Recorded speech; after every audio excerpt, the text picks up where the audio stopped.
ಎಲ್ಲರಿಗೂ ನಮಸ್ಕಾರ. Welcome back to my YouTube channel. It's me Lavanya Bhandari.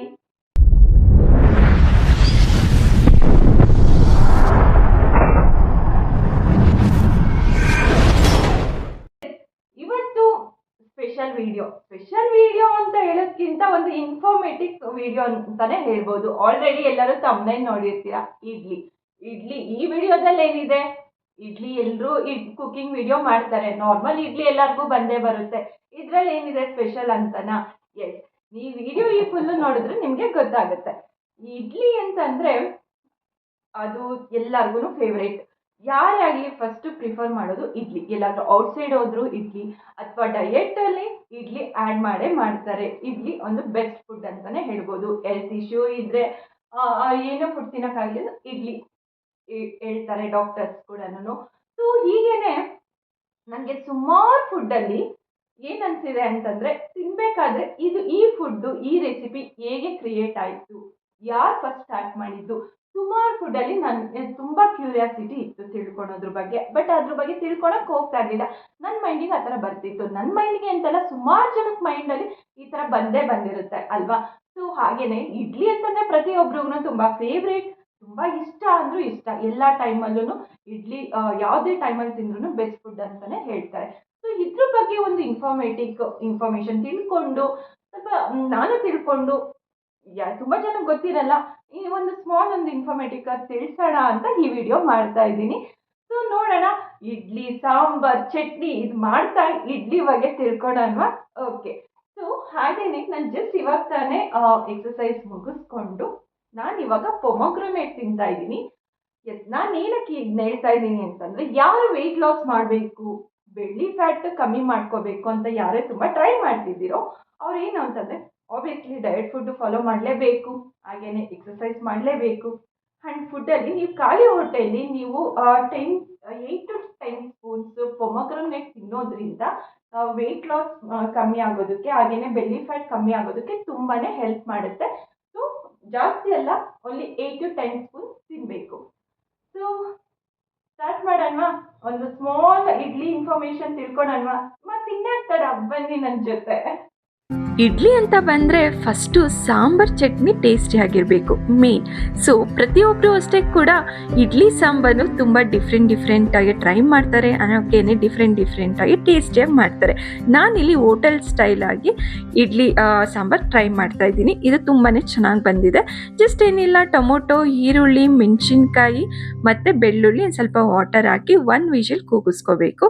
So ಅದು ವಿಷಲ್ ಬಿಡೋ ಅಷ್ಟೊತ್ತಿಗೆ ನಾನಿಲ್ಲಿ ಚಟ್ನಿ ಮಾಡ್ಕೊತಾ ಇದ್ದೀನಿ. ಚಟ್ನಿ ಕೂಡ ಅಷ್ಟೇ ಪ್ರತಿಯೊಬ್ಬರು ಡಿಫ್ರೆಂಟಾಗಿ ಯೂಸ್ ಮಾಡ್ತಾರೆ. ನಾನಿಲ್ಲಿ ಶೇಂಗಾ, ಕಡಲೆ, ಚಿಲ್ಲಿ ಮತ್ತು ಪುದೀನ, ಸ್ವಲ್ಪ ಕೊತ್ತಂಬರಿ, ಹಾಗೆಯೇ ಸ್ವಲ್ಪ ಫ್ರೈ ಮಾಡಿಕೊಂಡೆ. ಹಾಗೆಯೇ ಇದು ಕಾಯಿನ ಗ್ರೈಂಡ್ ಮಾಡಿಕೊಂಡು ಅದನ್ನೆಲ್ಲ ಮಿಕ್ಸ್ ಮಾಡಿ ಗ್ರೈಂಡ್ ಮಾಡಿ, ಆಮೇಲೆ ಚಟ್ನಿಗೆ ನಾವು ಒಗ್ಗರಣೆ ಕೊಡ್ತೀವಲ್ಲ, ವಾ ಸೂಪರ್ ಅಲ್ಲ. ಮನೆ ಫುಲ್ಲು ಪರಿಮಳ ಬರ್ತಾ ಇರುತ್ತೆ ಆ ಚಟ್ನಿದು. ನನಗಂತೂ ಚಟ್ನಿಗೆ ಒಗ್ಗರಣೆ ಹಾಕಿದಾಗ ಸಿಗೋ ಖುಷಿ ನನಗಂತೂ ಸೂಪರ್ ಟೇಸ್ಟಿ ಅನಿಸುತ್ತೆ. ಹಾಗೆಯೇ ಇಲ್ಲಿ ಚಟ್ನಿ ಮುಗೀತು, ಇನ್ನು ಸಾಂಬಾರು ಮಾಡಬೇಕಲ್ವ. ಸೊ ನಾವೇನು ವಿಜಿಲ್ ಕುಕ್ಕರಲ್ಲಿ ಇದು ಮಾಡಿರ್ತೀವೋ ಅದು ತಣ್ಣಗಾದಾದ್ಮೇಲೆ ಅದನ್ನು ಗ್ರೈಂಡ್ ಮಾಡ್ಕೊಳ್ಳಿ. ಆಮೇಲೆ ನಾನಿಲ್ಲಿ ಕಡಲೆ ಹಿಟ್ಟನ್ನ ಫ್ರೈ ಮಾಡ್ಕೊತಾ ಇದ್ದೀನಿ, ಬಿಕಾಸ್ ಈ ಸಾಂಬಾರ್ ಥಿಕ್ನೆಸ್ಸಿಗೆ ಬೇಕು, ಅದಕ್ಕೋಸ್ಕರ ಅದನ್ನು ಮೇನ್ ಟ್ರಿಕ್ಕಾಗಿ ಯೂಸ್ ಮಾಡ್ತಾರೆ. ಸೊ ನಾನು ಸಾಂಬಾರಿಗೆ ಏನು ಬೇಕೋ ಅದು ನಾರ್ಮಲ್ ಒಗ್ಗರಣೆ ಏನು ಕೊಡ್ತೀವೋ ಆ ಥರ ಒಗ್ಗರಣೆ ಕೊಟ್ಟೆ. ಸೊ ಅದು ಆಮೇಲೆ ಹಸಿ ಸ್ಮೆಲ್ ಹೋಗೋವರೆಗೂ ನಾವೇನು ಗ್ರೈಂಡ್ ಮಾಡ್ಕೊಂಡಿರ್ತೀವೋ ಅದನ್ನು ಚೆನ್ನಾಗಿ ಮಳ್ಳಿಸ್ಬೇಕು. ಮಳ್ಸಿದ್ದಾದಮೇಲೆ ಇದು ನಾವು ನಮ್ಗೆ ಎಷ್ಟು ಥಿಕ್ನೆಸ್ಸು ಅಥವಾ ತೆಳು ಬೇಕೋ ಅಥವಾ ಗಟ್ಟಿ ಬೇಕೋ ಅದನ್ನ ನೋಡಿಕೊಂಡು ನೀರು ಮಿಕ್ಸ್ ಮಾಡಿಕೊಂಡು ಚೆನ್ನಾಗಿ ಕುದಿಸ್ಬೇಕು. ನಿಮಗೆ ಎಷ್ಟು ಸಾಲ್ಟು ನಿಮಗೆ ಬಿಟ್ಟಿದ್ದು ಟೇಸ್ಟಿಯಾಗಿ ಸಾಲ್ಟ್ ಹಾಕ್ಕೊಂಡು ನಾವು ಫ್ರೈ ಮಾಡ್ಕೊಂಡಿರೋ ಆ ಕಡ್ಲೆಟ್ನ ಹಾಕಿ ಚೆನ್ನಾಗಿ ಕುದಿಸ್ಬೇಕು. ಚೆನ್ನಾಗಿ ಕುದಿಯೋ ಟೈಮಲ್ಲಿ ಕೊತ್ತಂಬರಿ ಹಾಕಿ ಚೆನ್ನಾಗಿ ಕುದಿಸ್ಬಿಡ್ಬೇಕು. ಇನ್ನು ಇಡ್ಲಿ ಅಂತ ನನ್ನ ಬಾಯಲ್ಲಿ ನೀರಂತೂ ಬರ್ತಾನೆ ಇದೆ. ಎಸ್, ದಕ್ಷಿಣ ಭಾರತದಲ್ಲಿ ಈ ಫುಡ್ಡು ಸ್ಟಾರ್ಟ್ ಆಗಿದ್ದು. ಈಗ ಪ್ರತಿಯೊಂದು ಕಡೆ ಇವಾಗ ಇದು ಫೇವ್ರೇಟ್ ಡಿಶ್ ಅಂತಲೇ ಆಗೋಗ್ಬಿಟ್ಟಿದೆ. ಇನ್ನು ಈ ಇಡ್ಲಿ ಬಂದ್ಬಿಟ್ಟು ಈ ಫುಡ್ಡು ಸಾಹಿತ್ಯದಲ್ಲಿ ಒಂದು ಕನ್ನಡ ಸಾಹಿತ್ಯದಲ್ಲಿ ಸೇರಿಕೊಂಡಿದೆ. 1920ರಲ್ಲಿ ಶಿವಕೋಟಾಚಾರ್ಯ ಅವರು ವಡಾ ರೇದಾನೆ ಬುಕ್ ಅಂತ ಬರೆದಿದ್ರು. ಆ ಬುಕ್ ಹೆಸರದಲ್ಲಿ ಈ ಇಡ್ಲಿ ಬಗ್ಗೆ ಬರೆದಿದ್ದಾರೆ. ಬರೀ ಉದ್ದಿನ ಬೇಳೆ ಬಳಸಿ ರುಬ್ಬಿ ಇಡ್ಲಿ ಮಾಡ್ತಾಯಿದ್ರು. ಫಸ್ಟ್ ಈ ಫುಡ್ಡು ಸ್ಟಾರ್ಟ್ ಮಾಡಿದ್ದು ಇಂಡೋನೇಷ್ಯಾದಲ್ಲಿ. ಇದನ್ನು ಸಾಫ್ಟ್ ರೌಂಡ್ ಕೇಕ್ ಅಂತ ಕರಿತಾ ಇದ್ರು. ಆ ಪೀಪಲ್ಸು ತಿನ್ನಬೇಕಾದ್ರೆ ಅದು ಕೇಕ್ ಅನ್ನೋ ಅಂತ ಹೆಸರು ಇಟ್ಟರು. ಫೇಮಸ್ ಫುಡ್ ಇನ್ಸ್ಪೆಕ್ಷನರ್ ಆದ KT ಆಚಾರ್ಯ ಅವರು ಇದು ಹೇಳಿರೋ ಪ್ರಕಾರ ಶೈಲೇಂದ್ರ ರಾಜವಂಶದ ಆಳ್ತಿದ್ದ ಟೈಮಲ್ಲಿ ಕಡಲೆ ಎಂಬ ಫುಡ್ ಇತ್ತು. ಕಡಲೆ ಎಂಬ ಫುಡ್ಡು ಕೂಡ ಇಡ್ಲಿ ಥರನೇ ಇತ್ತು. ಆ ಶೈಲಿಯಲ್ಲಿ ಈ ಇಡ್ಲಿ ಬಂದಿದೆ ಅಂತ ಹೇಳಿದ್ರು. ದಿನೇ ದಿನೇ ಇಡ್ಲಿನ ಉದ್ದಿನಬೇಳೆ ಜೊತೆ ಅಕ್ಕಿ ಸೇರಿಸಿ ಸ್ಟಾರ್ಟ್ ಮಾಡಿದ್ರು. 17ನೇ ಶತಮಾನದಲ್ಲಿ ಅಕ್ಕಿ ಸೇರಿಸಿ ಇಡ್ಲಿ ಮಾಡೋದಕ್ಕೆ ಟ್ರೈ ಮಾಡಿದ್ರು.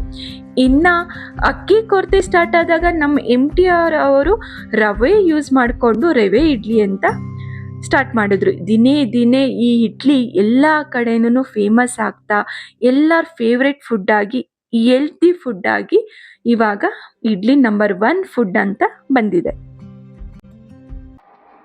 Idli sambar chutney ready.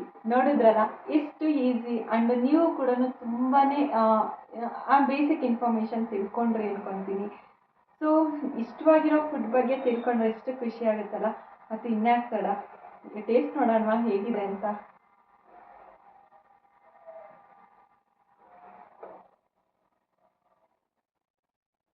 Wow, perfect chutney.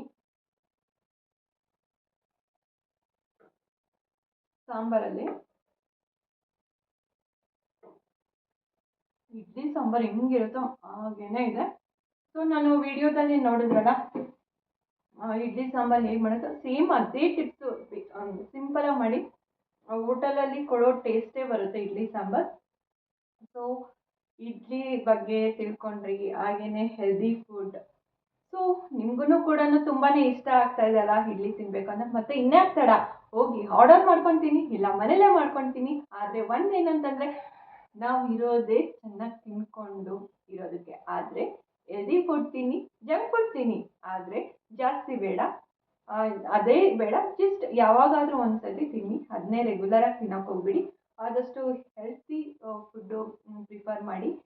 So ನಿಮ್ಮ ಫುಡ್ಡಲ್ಲಿ ಆದಷ್ಟು ಡಯಟ್ ಫುಡ್ ಆ್ಯಡ್ ಮಾಡ್ಕೊಳ್ಳಿ ಅಂತ ಹೇಳ್ತಾ, ಐ ಹೋಪ್ ನಿಮಗೆ ಈ ವಿಡಿಯೋ ಇಷ್ಟ ಆಗಿದೆ ಅನ್ಕೊತೀನಿ. ಇಷ್ಟ ಆಗಿದ್ದಲ್ಲಿ ಲೈಕ್ ಮಾಡಿ, ಶೇರ್ ಮಾಡಿ, ಆ್ಯಂಡ್ ಪ್ಲೀಸ್ ನನ್ನ ಚಾನಲ್ಗೆ ಸಬ್ಸ್ಕ್ರೈಬ್ ಆಗಿ. Thank you, love you all, take care, bye.